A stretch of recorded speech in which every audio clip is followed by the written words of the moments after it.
Kuhhandel Master is a bidding and bluffing card game from Germany, but don't worry about needing to know German in order to play it. English rules for the game are easy to find on the internet. Now let's see how to play Kuhhandel Master. In the game of Kuhhandel, players will start out with some money cards for their hand, and some of the cards will even be zero cards, which will be useful in the case of bluffing. You start out with a deck of cards of various different barnyard type animals. They range in value from 10 to 1,000. What players will do on their turn is they have two options. One, they can do an auction, in which case they would flip over the card and they would auction this card out to other players in an open auction style. The highest bid wins the bid. One little caveat to that, though, is the auctioneer, the person who would be getting the money normally in the auction, has the option of reversing it, such that, let's say this player was auctioning this pig for money of 40. The auctioneer could then say, well, no, I want the pig, and I'll pay the 40 to the person who set the price. So that's an option available to the auctioneer at all times. The goal is everyone is trying to eventually get 4 of a kind of all of the different animals, and there's only 4 of each animal in the deck. So now let's set up the other option available to the players, and that is the option to do a trade. So for example, let's say this player here, it was their turn, and they wanted to get this player's goat over here. So they could say, well, I'm going to give you money for that goat. At which point this player over here has the option to take the money and give them the goat. But they don't know how much it is. It could be 0. It could be however much.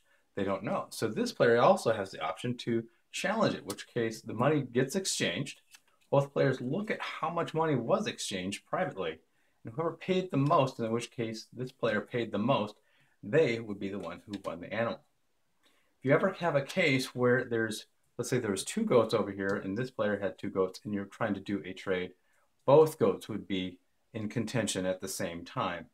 And again, if you pay more than you should, for example, you're paying 40, but you're giving a 50 card out, you didn't have change, you pay the 50.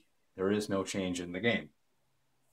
Another thing that happens in the game is anytime a donkey comes out for auction, more money is added into the system, and in which case everybody would get, for the first donkey, everyone would get 50 money, second donkey, everyone would get 100, and then third donkey 200, fourth donkey 500. And that inflates the amount of money in the system. And again, the goal of the game is for everyone to get to where they have 4 of a kind of a particular animal, at which point they would score it. So for example, let's say this player had 4 sheep, they would score 250 points at the end of the game. Eventually, everyone will have 4 of a kind at the end of the game, and you take your score and you multiply it by how many sets of animals that you have. So if you have more types of animals at the end of the game, that can really help you out quite a bit. And that explains the basic game of Kuhhandel, but this is Kuhhandel Master, and it incorporates a couple other cards. One of the cards is the pedigree card. You can see it's a little different than the standard card. When this comes out, you auction it just like normal, and it gives whoever wins it 250 points at the end of the game, no matter what, because this card cannot be traded away no matter what. Now, when it comes to multiplication, if, for example, this player won the pedigree pig, they would not be able to multiply that 250 into the amount, but the person who has all 4 pigs would be able to do so.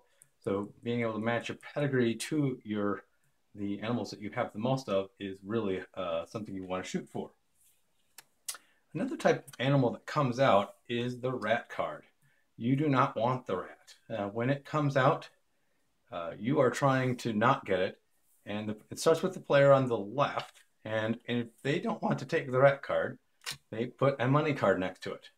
And let's say the next player doesn't want to take the rat card, they put a money card next to it. Eventually, someone will take the rat card, And they'll either do it because they run out of money to put next to it, or they like how much money's there, because when you take the rat card, you take all of the money that is with it. That's pretty powerful. But the reason you don't want the rat card is at the end of the game, if you have all 4 of the rat cards, one of your animal types gets removed from the game and removed from scoring. So you really want to avoid the rat in the game. Another thing that happens during the auction is when you're auctioning or when you're doing a trade action for the rat, you are actually trying to trade away the rat instead of trying to get the rat. And so that reverses in that case. Either way, once everyone has 4 of all of the different animals in the deck, then the game is over, and whoever has the most points from animals wins. The money in your hand does nothing.